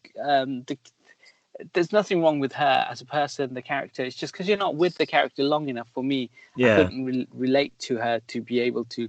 There's this peril. There's these things going on that I didn't really care about. Yeah. When she threw her arm out, I was like, oh, whoa. I was interested, but then she was alive at the end. How does she not bleed out? Is she okay? Okay, there is one good thing about it, and that's it's the end, right? Okay, yeah, the end where he says, I thought you meant that. He says over the radio. Do you still need some help or something? Do you still need a hand? Yes. And she says, you could say that or something like that. Yes, she does. Quality line, because she's just chopped her hand off. Yeah, that's brilliant. Yeah. Rotten for me. I'll give her a hand. Oh, that's funny. So where's this on your the scale? You know what? I'm just going to agree with you that rotten on the sense that there wasn't much to it. It's simple enough. It's better than Gravity. I'll give it that. But apart from that, I mean, it's fine for what it does. I thought the lady was quite good. She did okay for an animated face. Yeah, but I'm sure there are better animated faces as well, because she does a little scream in her suit as well, and it does not look good. It looks fake. Yeah. So let's give this a rotten. She's not real. Not worth. Not real enough.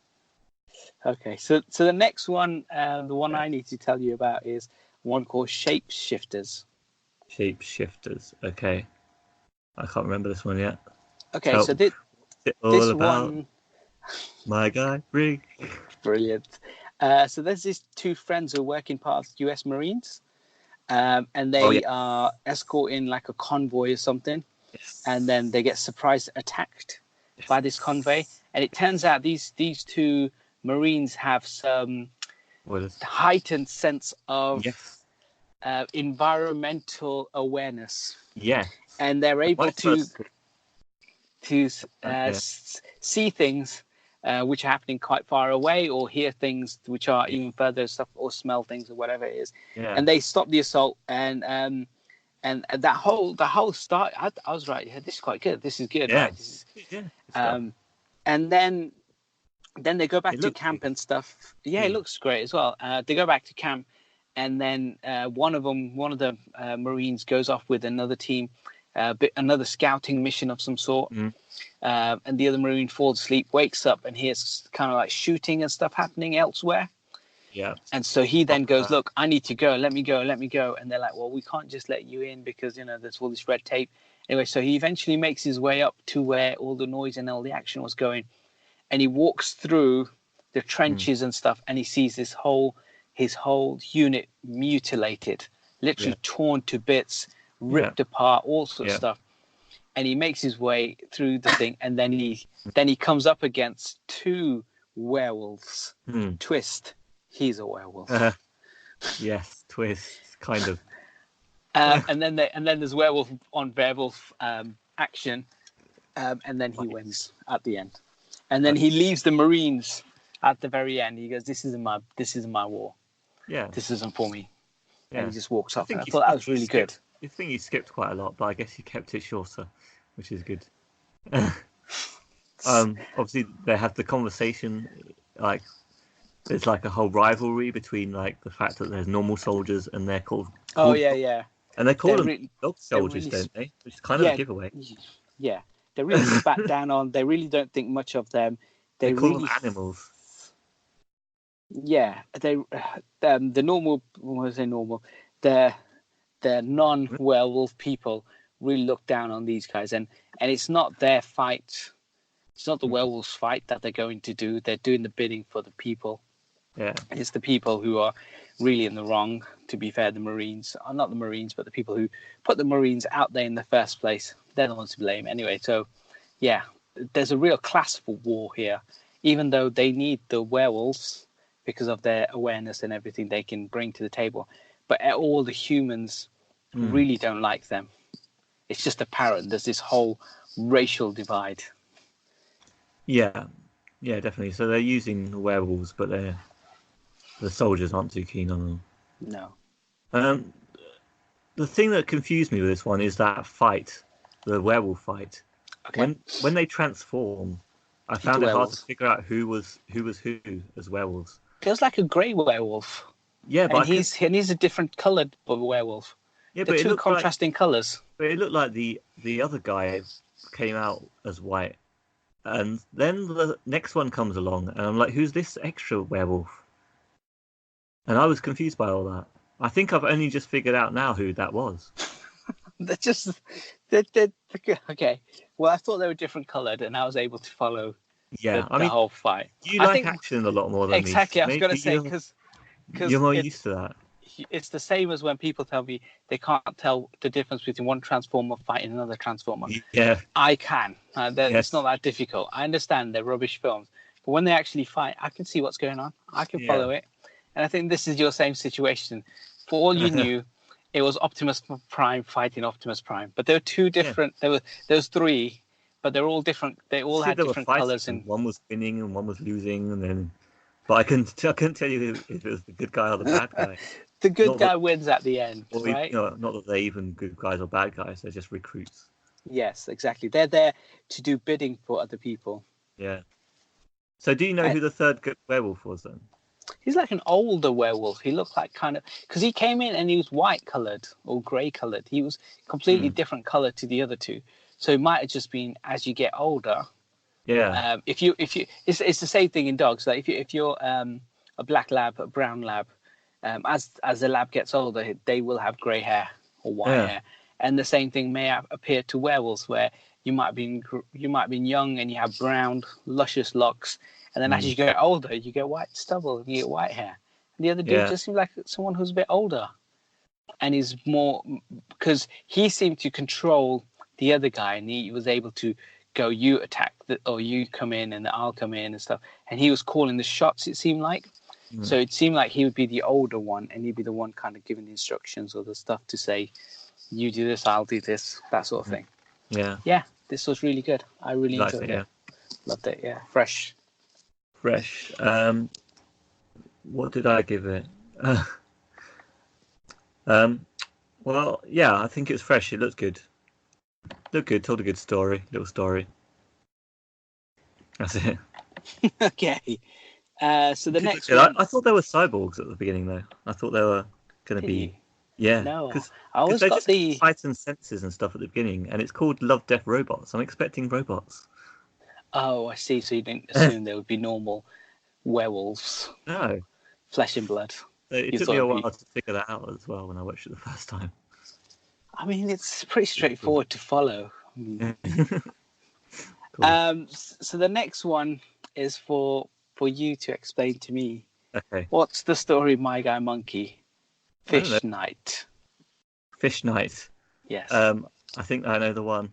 It's the one that looks like Borderlands. It's the one that looks like Borderlands, yeah. So it looks like Borderlands. Yep. They're in the desert. They're in Pandora. Yep. Yeah. Pandora. They're Vault Hunters. They're Vault Hunters? No way. Well, they're door-to-door salesmen, I think. There's a father and son. Their car breaks down in the desert. They took a shortcut, so no one's going to come save them. It looks like they can't fix the car. So they settle down for the night. But before they do that, the father tells the son how they're not actually in the desert. They're actually at the bottom of an ocean. Or maybe I think it is the desert. It gets a bit confusing whether it's the future, I think, or not. But yeah, they're actually at the bottom of what used to be an ocean. And he just says, oh, what if animals could hunt? What if the fish could haunt the places they lived like we haunt houses? And then they go to sleep, and then because he said, what if that would happen, it happens. And the fish starts like just swimming around. And he wakes up, it's like, oh look, there's spirit fish everywhere. Yeah. And then he joins them for a swim. His son is like, yeah, I'm going to get naked and join them for a swim. Even though, like, when he takes his clothes off, the clothes float as well, so he didn't need to get naked. But he just gets naked so he can go off for a swim. And then a spirit shark comes and kills him. Yes. The end. The end. That's it. I think you summed it up perfectly. Rotten. It's got about as much story to it as the Gravity one. Really. Yeah, the fishes look good. They break down, and then the shark comes and kills him. And I was just like, fine. I don't know what it was. There's nothing. It was almost like a nothing episode for me. Yeah, it was. I understand what they're talking about, and I get the symbolisms where this thing about the ghosts, and this once used to be an ocean bed, now it's just desert. So it could potentially be they're in a world now where the sun is so hot that all the water is starting to evaporate, and this is now the ocean bed, and of course all the fishes and stuff that used to live there are no longer around. So obviously, in the case of a shark, he's more vengeant. But for some reason, he's able to join the fish world. So that's when I thought maybe they're already dead. And then his spirit was there, so he could be killed by a spirit fish or a shark in this case. You do see him sort of transform. Once he's swimming, he changes colour to the spirit. So, yeah, okay. It's a little bit confusing, I guess. But I didn't enjoy it at all. So it was a bit of a weird what if. And I do like weirdness. So there is that, and I'll say just like the Gravity episode, I did actually stay engaged to watch it again, but I think I give it a rotten as well. It did engage me to rewatch it enough, but at the end of the day, still nothing much happens. It's kind of like this thing happened. You could have told all of that with one picture rather than an animation. Yeah, exactly. Okay. So the next one is Lucky 13. Lucky 13. Okay, that's yours to tell, yeah. Yes, it is. I like this one, so to tell it well. So basically, this one is, so anyone who watches Handmaid's Tale and Orange Is the New Black, there's a girl in there. She's from the UK. She represents. She's in this, and it looks just like her, but animated. It looks like real life animated, really well animated. Yeah, really, really well done. Basically, she's a pilot. She boards a plane called which has the number 13. And she's a bit reluctant at first because this is I think this is the plane that came back where everybody died or something. Yeah, it's off come its back last twice, kind of.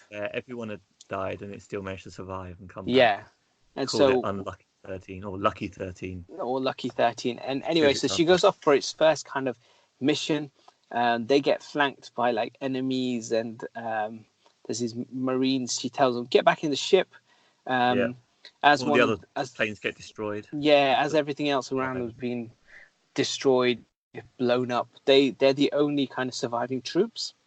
And then they kind of fast forward another 18, 19 missions without any casualties they talk about. So she goes off on other machines. They come back. There seems to be nothing wrong. And it actually becomes Lucky number 13 instead. Yeah, and she keeps... And she narrates the whole thing of talking about how her bond with the ship and how it seems like the ship knows her as well as she knows the ship, and they have this incredible bond between the two of them. And it's not like it's a metal object anymore. It seems like there's a relationship between the two. It's got a personality. Yeah, and it kind of talks to her, if you want to say that. There's definitely a love between these two, not in a sexual way, just kind of like a good kind of understanding, similar to like the love. Yeah, this one has no sex scenes. It's like a love a car has for the driver. It's that sort of thing. Yeah, she doesn't sit on the joystick. Yeah, it's like Vin Diesel in his car. I bet he would, Vin Diesel. I bet Vin Diesel would sit on the on the gear stick. Sit on the gear stick. And then they go a little bit further, and they actually get to the next mission, and they show you this next mission. They go there, but then the ship, I think, crashes, and it can't get back up, and they're being attacked by this enemy. So she sets off like the self-destruct mode, and she runs off after saying goodbye to the ship and telling that she loves the ship and stuff. And then they run off and they hide, and she thinks, why is it not blowing up? What's happening? Well, why is it not done anything? As the enemy gets close to the ship and her entire team takes cover, that's when it explodes. And it kills everybody around it. And she watches kind of like her friend, her kind of like her, basically a part of her family, basically take down everything and kind of kill itself in this way. And she wins all these kind of awards and stuff, doesn't she? And she gets this like brand new ship. But she never at the forgets. end of it. Yeah, she never forgets Lucky 13. Yeah, and that's why I really like this episode. She never forgets her first. Out of all of the episodes we're talking about today, this is the only one. Whoa! This is the only one. Yeah, this is the only one that made me feel something. I actually felt for Lucky 13 and her relationship with it. Yeah. Yeah, so that's why I like this one. I think this is fresh, but I didn't feel the same attachment as you just did. That's a shame. I did really like this one. I love that element between her and the ship. Yeah. And it wasn't like some of the other ones, which is about a cat or people having sex or nudity or gratuitous violence. It just seems like it's her doing these missions on this ship, and then the two of them really building on this incredible relationship. Yeah, it's really good. Loved it. Yeah, it's good. Fresh. Fresh for me as well. Also, if you notice, when I rewatched it, you remember when the plane is grounded and it's all being shot up. She's I don't know if you set the self-destruct or not at this point. I think she's just getting out of the cockpit. And you remember she gets stuck? Yeah, she gets stuck. And then I know it's the second time. I didn't realize the first time, but like it's holding her stuck, and then the underneath her gets blown up by enemy fire. That's how she gets out. And then it lets go of her. So it's like the ship saved her life then as well by holding on to her, which is nice. And then it sets the self-destruct. It doesn't, and then she says, "Oh, it wants to live because it won't blow up." But then eventually, it blows. When it's all surrounded by the enemy, then it does blow up and kill all the bad guys as well, which was nice. Like it sacrificed itself. Yeah, it had a choice, and it chose to sacrifice itself for her.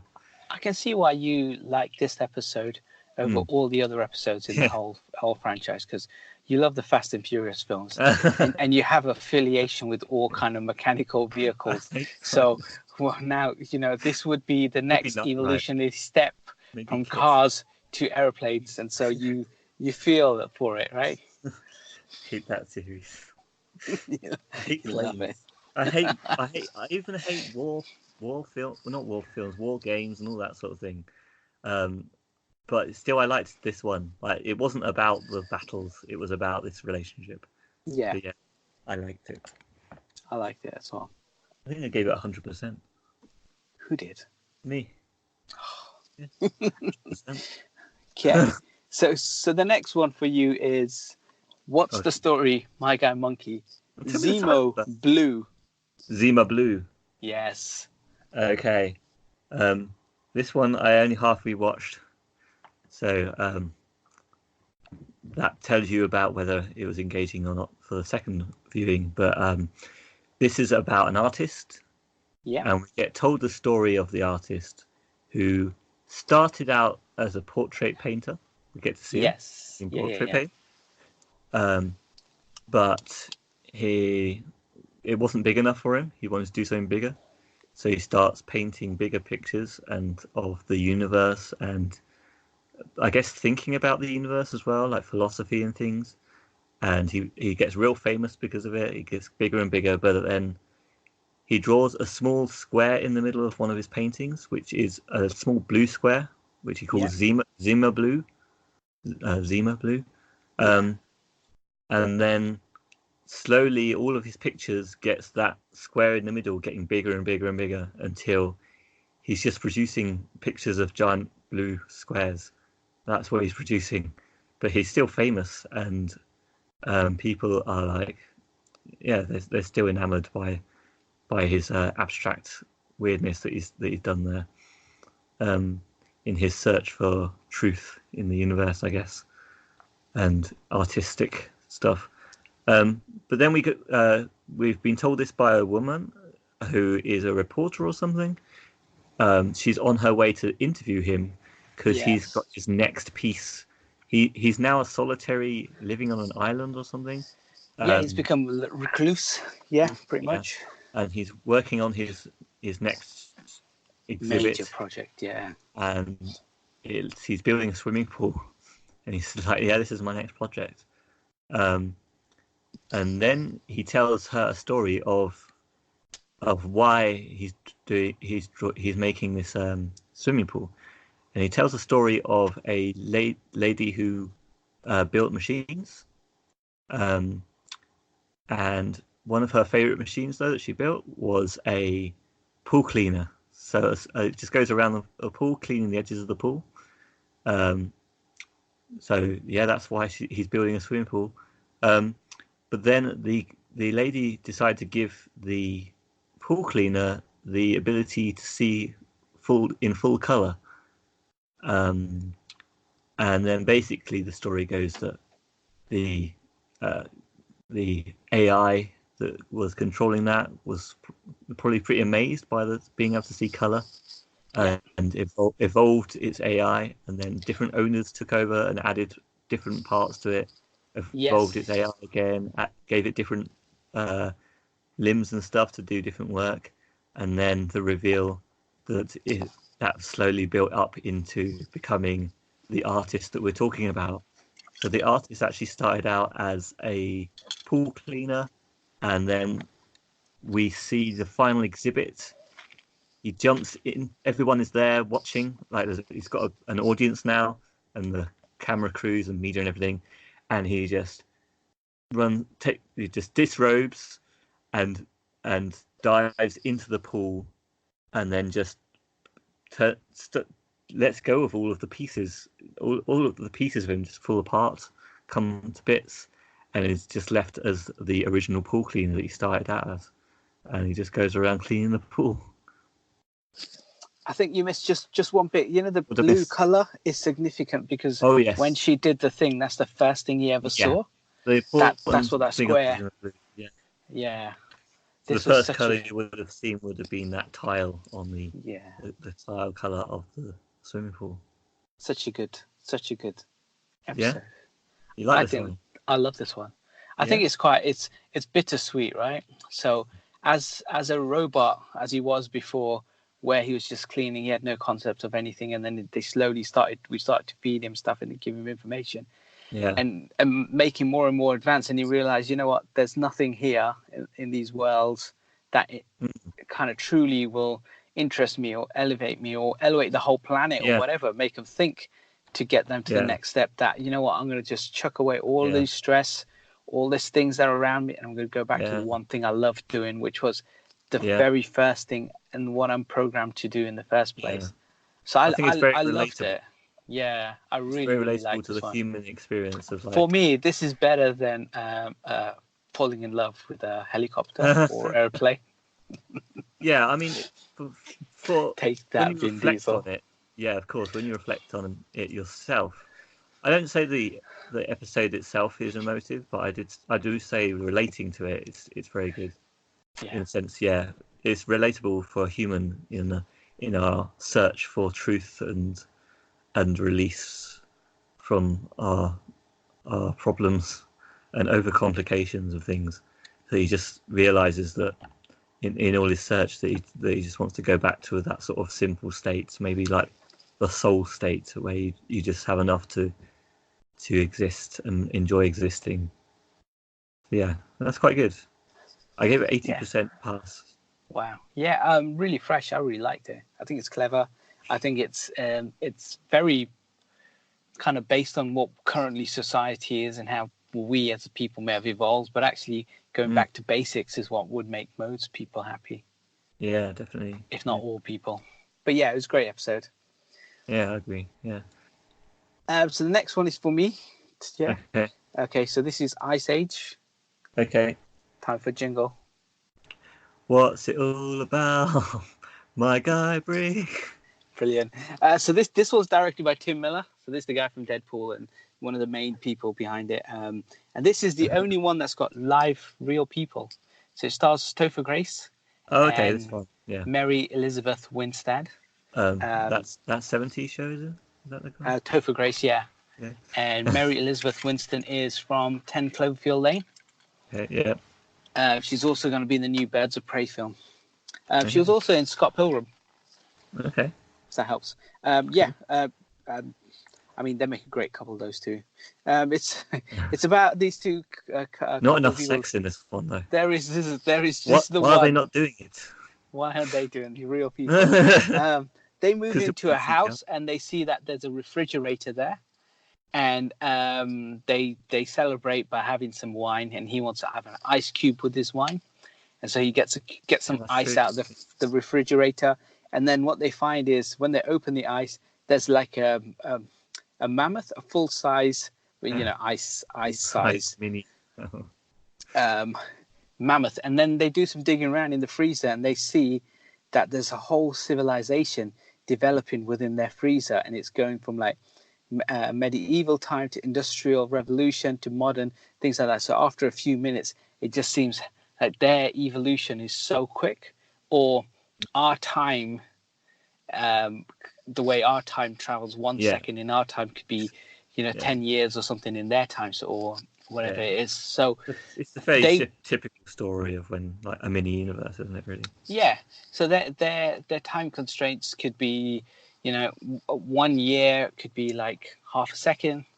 Yeah. So or could be 5 years, could be half a second, because it seemed to excel very quickly, because they started building. They got to nuclear, and they did a nuclear explosion, which blew up on Topher Grace's face, And then they think, let's just close this and let's go order a pizza.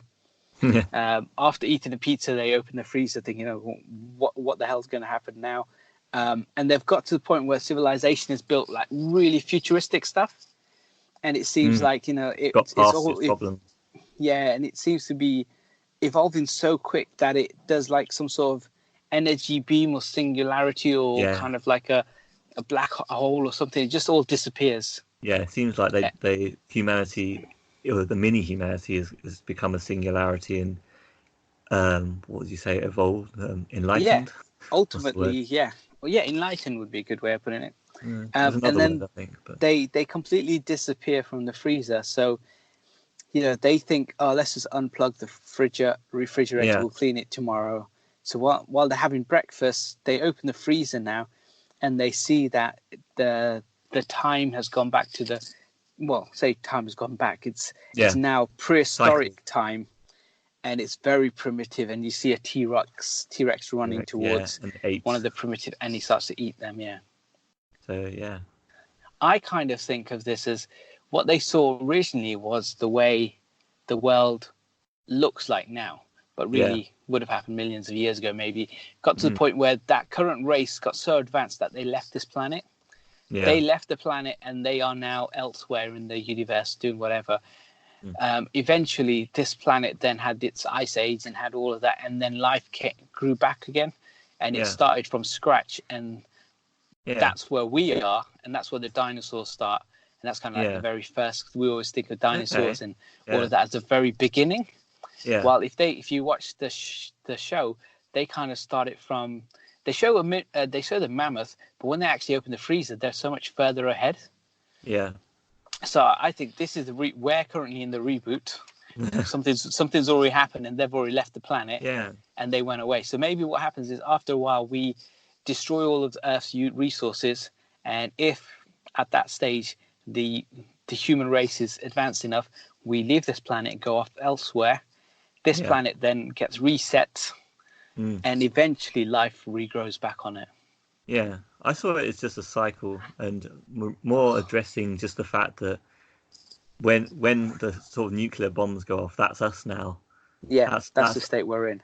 And and I guess that's the thing I liked about the episode, is the idea of hope, that we can actually get past it and be able to have the next level of civilization that isn't destroying itself, and the singularity and becoming spirit beings flying around. So it's good, hopeful in that respect. The cycle thing was a bit. I mean, I don't think it's not as easy to see the Earth in those terms of the cycle of beginning again, but I guess it would do. Because it seems slower the second time round.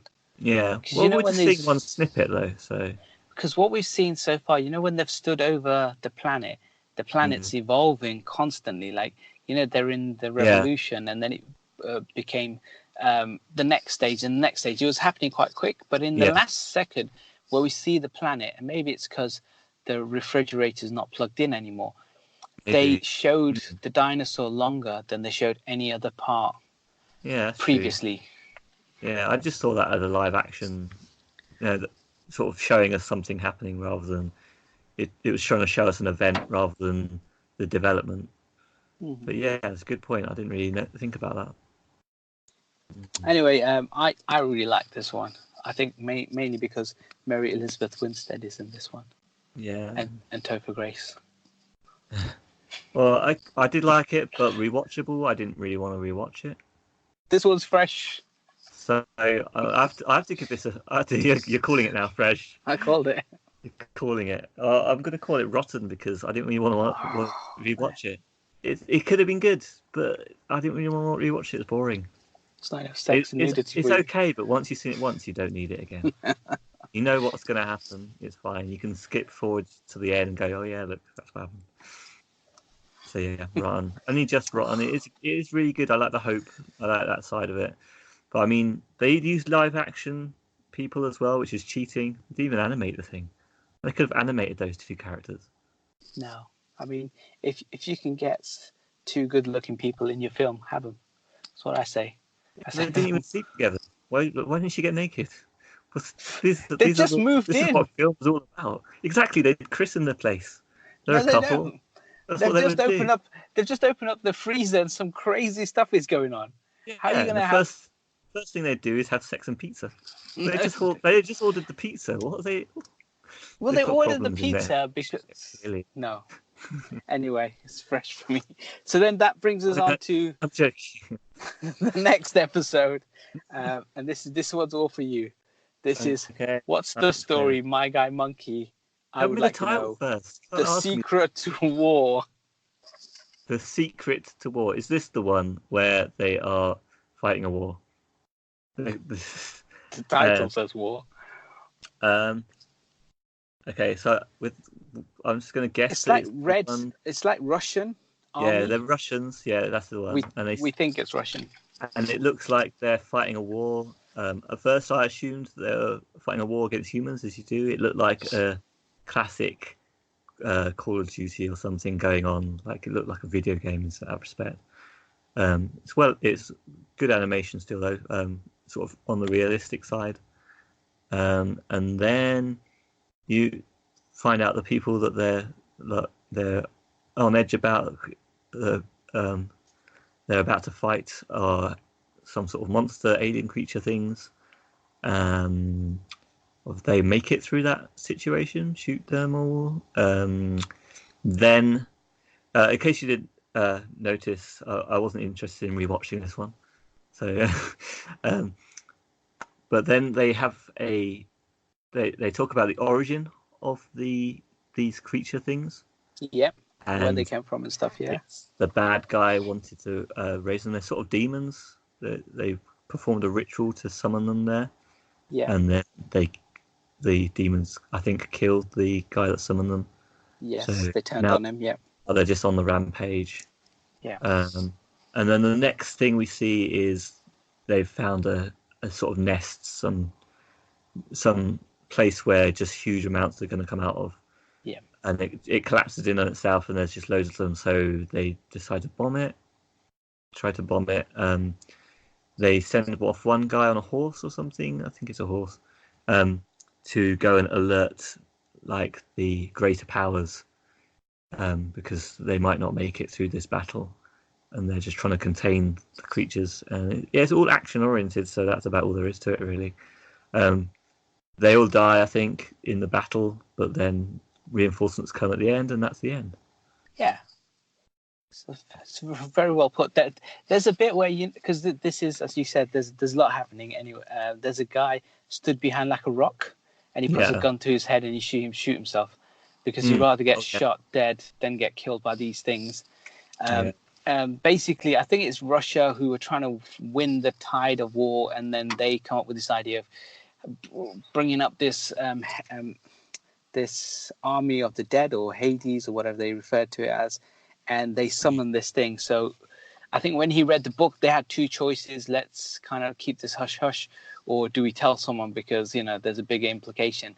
And that's what that guy who went off on the horse was to say, this is their location, bomb it. And at the end you see the bombs and you see them running away and you see it all explode and stuff. Yeah, and presumably a happy ending, but we don't really know.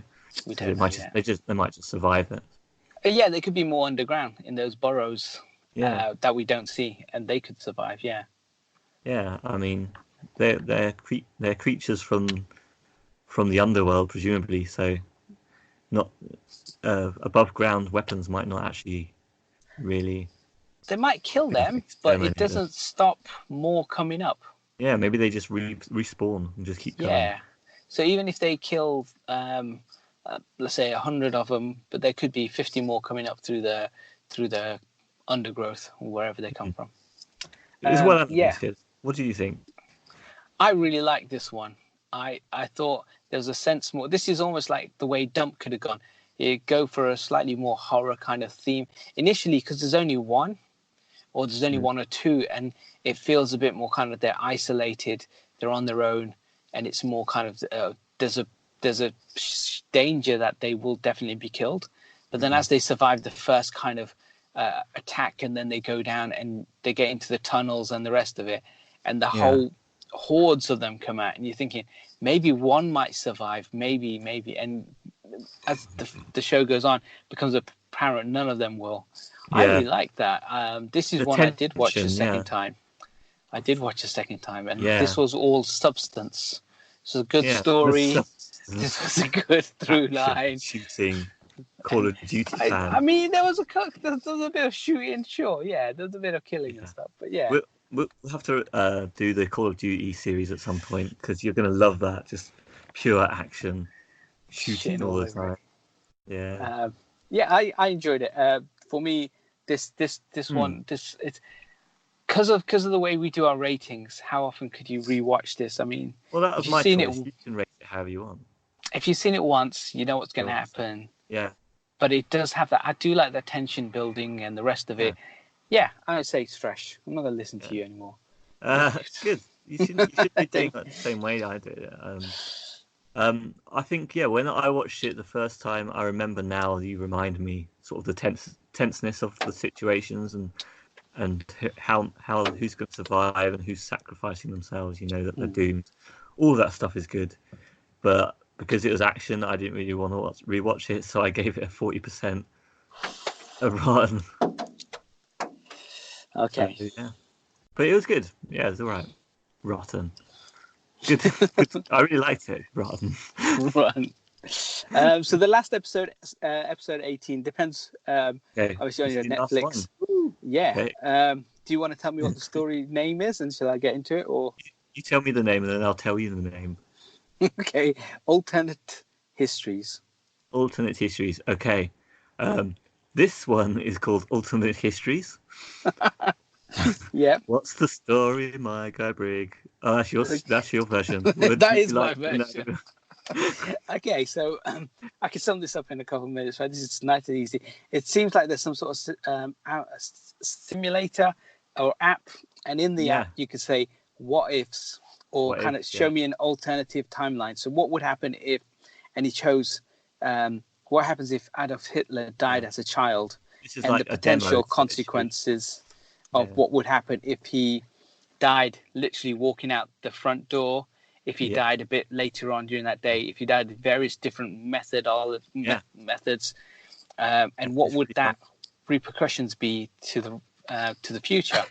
I really liked it. It's a fun episode. It's a short, fun episode showing it's just a wacky kind of timeline where, so he's a little kid, comes down the stairs, he gets run over by the bus or some that car or lorry or whatever it was. Okay, so he's dead. This is what happens, and then he misses that, and then he goes and crosses the road. Then he dies, and then what happened next? And then what happens if he didn't die there and he moved on to the next thing? And it's stuff I really liked it. Slowly, it becomes more and more ridiculous, and the things, not only the things that happen become like straight away. The things that happen start off slightly ridiculous, but the way that he gets killed also is all tied into them, and they get more ridiculous. So it starts off. He shouts at a little girl and gets beaten to death. That's actually how it starts. First one. That's right. Yeah. And then I can't remember what the consequences were of that. Then the next one was a horse and carriage. And then the consequence is that a different country bans horses, I think, or restricts horse and carriage, and develops the auto car first, and they become the superpower. Yes, that's right. But then the third one, is it the third one? He gets. Is that the one where he gets caught in jello? Is that the one? Jelly, as we call it here. And yeah, it's just crazy. Fourth one, he's attracted by a group of females who have an orgy, which is a great tie-in with this whole series. To the overlying theme, and that outcome is just crazy and abstract. It's just like they turn out to be super powerful beings, and then the final outcome is that humanity destroys itself, I think, and then squids evolve. No, first of all, some other creature evolves and they go extinct and destroy themselves, and then the squid evolved to millions of years later, and each time it shows who lands on the moon first on each of these scenarios. Yes, it does. Yeah, yeah. And then in the final one, it's a squid on the moon, which it just ties together brilliantly. Yeah. A really funny episode.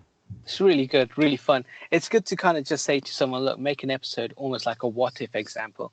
And they took Adolf Hitler, and then the very end of the simulation, it's like, what happens if Lincoln shot first? And it's I think it's really funny. I really like this one. This is a fresh for me. Absolutely, 95% fresh for me. This one. Yeah, funny. So basically, I was reading this thing on Netflix. It does say in March this year, they did reveal that they were experimenting with a new approach that included different order of episodes for different users. So they have confirmed that that's what they've done. So it may be that me and you watch this, but your orders are very different to the ordering which I watched them. That's why you read it from that separate order. Yes. So for me, the whole show as a whole is fresh. There are some rotten episodes in there, but overall, it's a great idea. And it's fun. Some of them are really fun. For how short they are, you can't really call any of them rotten in the whole scheme of things. If you watch them from beginning to end, or you watch maybe 3 or 4 at once because they're so short, you're going to have some that are great. There are fresh ones. You're going to have some that aren't really rotten. They're just less interesting. I think so. They're just ones that. Yeah, so I don't think you can really go wrong with the series. Definitely worth a watch. Definitely, if you've not seen it by now. And especially if you're like video games or animation, and you're interested in how they use that different animation and style. Which I think we're interested in that. I don't know. I don't know. Are you? I don't know. I've always been interested.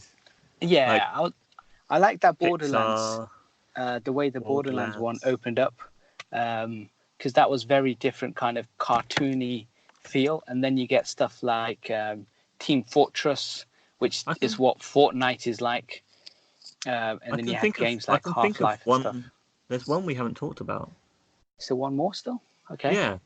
I don't, because my list is all unordered, so I haven't been able to follow it. But I remember there's one already. Oh, of course there is. There's the hijacking one. The car hijacking, because that's kind of Borderlands looking. Which it is. Yeah, that's right. And that's actually very much like Borderlands as well, because they're doing. So off the bat, without actually describing this, because this is quite an action-packed Fast and Furious steal something kind of episode.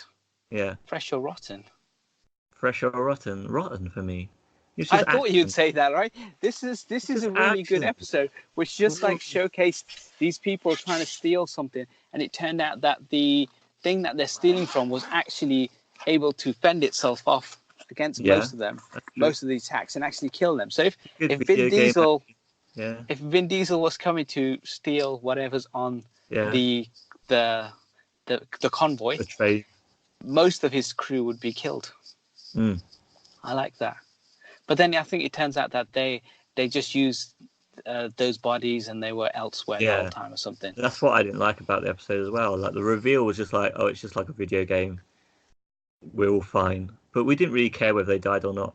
I didn't care whether they survived or not. Like I would have liked it to twist the other way. The convoy survives by killing them all. Yeah, why not? Have someone else win for once, yeah. Yeah, exactly. Let the good guys win. Let the good guys win. Let Vin Diesel win. Vin Diesel's the bad guy. We went through this last time. No, he's the good guy. He's the worst. He's the worst bad guy. Okay, so in this one, did you actually think that our protagonists were the bad guys because they were doing the hijacking? Because I can't remember what they were really doing it for. I can't remember what they were doing it for, because the camera and everything follows them, and there's a tiny bit of character development of them. You know, you've got the banter between the people or whatever, and they're working as a team. Exactly. You're led to believe they're the crew, but they're the people you should be following as the good people. Exactly, and that's when the message in life. Like, whoever gets the banter is the one that's the good guy, but they're not stealing necessarily something. the good guy, are they? They're the bad guy. Exactly. It's like it's a grey area. But if Hovis' truck is driving down, do you steal the whole truck of Hovis so you can eat bread by yourself? Which is what Vin Diesel would do. but he won't steal the truck and then feed all the poor people in Brazil or wherever they're stealing from, right? He doesn't do that. So and then, if they are no longer filled with bread, but now they're filled with cocaine, and Vin Diesel steals the cocaine and he sells it and makes money because that's what he eats and his family eats. It doesn't mean because he stole cocaine, it's different. Well, that guy had to, or that woman had to make the cocaine themselves. They're paying a driver to transport the cocaine from here to there. So, it's a business expense. But he's stealing the cocaine to sell so that he can eat the bread that he's going to buy. which he can steal himself as well. If you can steal DVDs, you can steal bread. Yeah, well, the thing is, you'd have to steal a lot more bread if you want to eat a lot more. Whereas you can buy like loads and loads of bread with the profits from a truck of cocaine. But what you've done is you've stopped someone else from making that profit. So you've stolen from somewhere else's business empire. Yeah, exactly. Yeah. So that makes you worse than them. It's a very grey area. So this episode, I liked the whole action aspect of it because it's kind of a non-stop.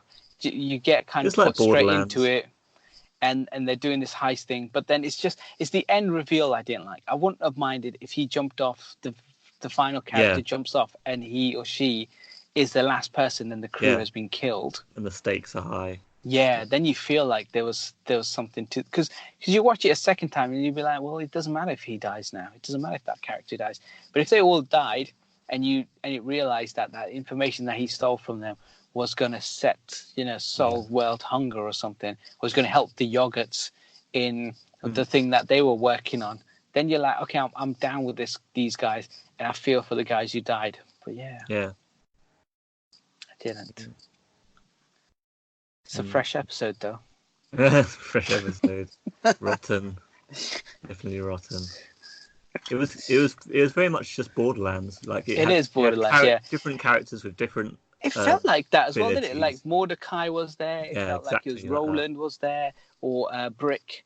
It felt like Maya, the phase. And then the reveal is just like it's just a video game. We're just playing a game. We're just avatars in a video game. That's all we are. So that's our whole review of Love, Death, Robots. Tell us what you think, and then if you agree or disagree with Monkeys, Rottens, or Fresh, tell us what you think. Do we have segments for review? We still have our segments, Do you want to kick off? What is the first segment? Quick reviews, mini reviews. Things we've seen, things we played. Have you got anything to talk about? So I was going to go watch Hobbs and Shaw. Because Lion King left such a bitter taste in my mouth. I avoided the cinema for a week. So I'm going to watch it next week. Okay. I mean, if you want to listen to our review of Lion King, it's on last week's episode. So it's there somewhere. I watched another episode of The Boys. I think I'm now 5 in. Got 3 to go. I'm still loving it. It's really good. So once it's complete, I'll kind of do like a mini kind of a full kind of like talk about how I enjoyed it or what I didn't like, and then give it the fresh or rotten thing. Cool. And as the English Barclays Premier League season has started, I've been watching the football, and I watched England play Australia in the Ashes. So it's slightly distracted for 5 days. If anyone knows cricket, it takes 5 days to play. Yeah, true. Yeah, India v Pakistan, is it, or what's going on? It's the Ashes. It's England versus Australia. Oh, okay. Yeah, okay. It's happening here in the UK as well. Cricket time, then I'll call it that. Yes. So that's it really. They're the things. That's cool. Yeah. That's things. What about yourself? Nothing really new. I rewatched Inglourious Bastards. Oh yeah. I'm still going through my Tarantino, ready for the upcoming movie. Yeah. Again, that's another 3-hour epic, does it? Yeah. Same does as you asked whiz me. By? Yeah, it still does. Like every time I think about the movie, I think, oh, it's too long. I don't really want to rewatch it. Yeah. But you just get engaged by all the conversations. I do, because I like conversations. You like action, so you might. You didn't like Hateful Eight, though. You said you didn't like it second watch. No, I did like it. Yeah. I enjoy the conversations watching them all. Okay. Yeah. I think I'd definitely enjoy Django more than I'd enjoy this. Django was just non-stop action. And then I've got 2 hours, maybe 2.5 hours into the film, and then I'll see Jamie Foxx. So that'll keep me going. Keeps you going, just knowing that that's coming up. It's exactly at some point, at any point. Keeps bums in seats, naked bums. Exactly. Anything else? Yeah. I've been playing a game on the Vita called Monster Monpiece, which is a bit of a card. It's like a card game with a board, with a story tied to it. So, it's like another Japanese, slightly weird one where it uses the Vita controls, the touch screen, in a slightly lewd way, just for giggles, really. But yeah, it's been quite interesting. It slowly builds up the card game, the complexity of the card game. But I was a bit disappointed that your first battle that you play, you're sort of on. You've each got 3 lives, you and your opponent. But then a lot of the battles after that, the opponent only has 1 life, and you have 3, which makes it a bit easier. So while I'm trying to become an expert at the game, there's not really much point because they die really easily, and I win too easily. So it's starting to pick up a bit better because the enemies are starting to have higher things, but it's just taking a while to get going, I think. And like any of these games, like the story keeps you going a little bit. The characters aren't as engaging as some weird games that I play with. So yeah, that's about it for that. Things coming up. Still waiting for Tarantino. Hopefully this weekend we'll do the Tarantino watch. So next week will be a Tarantino episode. Hopefully, possibly, yeah. I mean, depends what day we do it, but 14th it's coming out, isn't it? So yes. 9, 10, 11, 12, 13. That's the Wednesday. Oh, is it? I thought it was this weekend. I think it's the Wednesday. So unless we do the episode a couple of days later, which is possible, and we manage to get into the first cinema. Literally the first showing. So yeah, if you get to see it, and we both get to see it, we'll talk about it next week. Otherwise, definitely week after. Probably the week after, yeah. Yeah. And then I'm going to try and watch Hobbs and Shaw this week. Currently sitting at 90% fresh from audience response. So the audiences seem to love it. They love it. Yeah, I've heard it's got good, obviously, comedy and action, basically, isn't it? That's what it is. Yes, that's all it is. Yeah, looking forward to that too. In the video game world, they've announced Shenmue 3 to come out in November now. I think it was supposed to come out in August, but it's been in development for about 5 years. It keeps getting delays. Yeah. So that's just still news ongoing that we're just waiting. I'm waiting for it. I backed the Kickstarter 5 years ago, so I've got a copy inbound when they finally finish it. Might be PlayStation 5 by then. Yeah, well, I hope not. I put it for PlayStation 4. I'm supposed to be getting a copy. I've been waiting for 5 years for it now. I paid for it 5 years ago in terms of the Kickstarter. So, yeah. Okay, so that's all of our things. So how can they contact us, Monkey? Please go ahead and tell us. Myco Reviews at Twitter. Myco Reviews. Instagram. Yes. We've got email addresses. Yes. Myco Reviews. You did it. You got one out of the bag. Yes. We'll have all the contact details in the description below. Yes. Excellent. Brilliant. Thanks, guys. Bye. Thank you for joining us, and see you soon.